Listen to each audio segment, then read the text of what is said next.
මේ ළමයි හොඳ පසුබිම් වලින් එනවද? ඉගෙන ගන්න පුළුවන් අවධානය යොමු කරන්න පුළුවන් මට්ටම් වලින් මේ දරුවෝ ගෙදරින් පාසලට එනවද? මේ හැම එකක්ම අපේ ගතානුගතික අධ්‍යාපන ක්‍රමයේ ගුරුවරයා තියෙන අභියෝග.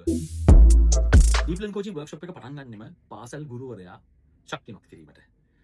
පාසල් ගුරුවරයා මොකද්ද කරන්නේ? තමන්ගේ පන්තියේ ඉන්න දරුවව බලගන්නන එක. මේක කරන්න පුළුවන් ද පවතින අභියෝග එක්ක ගුරුවරයෙකුට. මොනවද ගුරුවරුන්ගේ තියෙන අභියෝග? මූලික වශයෙන්ම පන්තියේ තියෙන සම්පත් මදි. සම්පත් මදි කිව්වහම ඔබගේ හිතට එකපාරට එන්නේ මොනවද? මේස, බංකු, පුටු, පන්තියේ තියෙන අඩුපාඩු ගැනනේ. ඒ විතරක් නෙමෙයි. ළමයින්ගේ මානසික පසුබිම, හියුමන් රිසෝස් එක, ගුරුවරයෙකුට තමන්ගේ පන්තියේ තියෙන හියුමන් රිසෝස් එක තමයි ළමයි. මේ ළමයි හොඳ පසුබිම් වලින් එනවද? ඉගෙන ගන්න පුළුවන් අවධානය යොමු කරන්න පුළුවන් මට්ටම් වලින් මේ දරුවෝ ගෙදරින් පාසලට එනවද? මේ හැම එකක්ම අපේ ගතානුගතික අධ්‍යාපන ක්‍රමයේ ගුරුවරයා තියෙන අභියෝග. අවසානයේදී ගුරුවරයාට ලැබෙන වැටුප. මේ සොච්චම් වැටුපෙන් ගුරුවරයෙකුට පුළුවන් ද ඉච්චර ලොකු ට්‍රාන්ස්ෆෝර්මේෂන් එකක් ළමයෙක් තුළ කරන්න? පුළුවන්. කරනවා. ඇත්තටම මේවා අගය කිරීමට යුතු දේවල්. පැසසීමට, ඇගීමට යුතු දේවල්. හරිනම් සම්මාන උළෙලවල් තියෙන්න ඕන අන්නේ ගුරුවරුන්ව අගයන්න.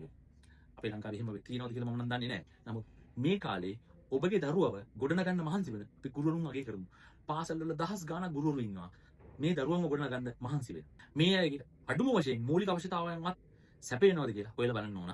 මේක රජයෙන් එහෙම නැත්නම් මේවා ඉහළ තනතුරු වල අය හොයලා බලනකන් ඉන්නේ නැතුව දෙමෝපියෝ වෙන ඔබ ඒ වගේම බාහිර වශයෙන් සහයෝගය දක්වන්න පුළුවන් අපි වගේ සම්පත්දායකින් මේක සම්බන්ධ කරගන්නවා. පාසල් වලට උපකාර කරන්න ඕන. අපි සැදී පැහැදී ඉන්න බෝන් ටු රිලේෂන්ෂිප්ස් ආයතනයේ වෙනුවෙන් මේ ඩීප් ලර්නින් කෝචින් අධ්‍යාපන ක්‍රමවේදය පාසල් වලට ඉන්ස්ටෝල් කරන්න. ඉන්ස්ටෝල් කරුවාට පස්සේ මේකේ ලොකුම ප්‍රතිලාභය ලබන්නේ දරුවා වුණාට ඒක ප්‍රදානය කරන්නේ ගුරුවරයා. අපි නව අධ්‍යාපන ප්‍රතිපත්තියක් එලි දක්වන්න ඔන්න මෙන්න තියෙන්නේ. නමුත් අපේ අසරණ ගුරුවරයාට තමන්ගේ මූලික අවශ්‍යතාවන් ඉෂ්ට වෙන්නේ නැත්තම් මොන මොටිවේෂන් එකද ඒගොල්ලන්ට තියෙන්නේ මේක තමන්ගේ දරුවන්ට ලබා දෙන්න. මේක අපි හිතමු. බොන්ඩ් රිලේෂන්ෂිප්ස් ආයතනය මේක හිතනවා.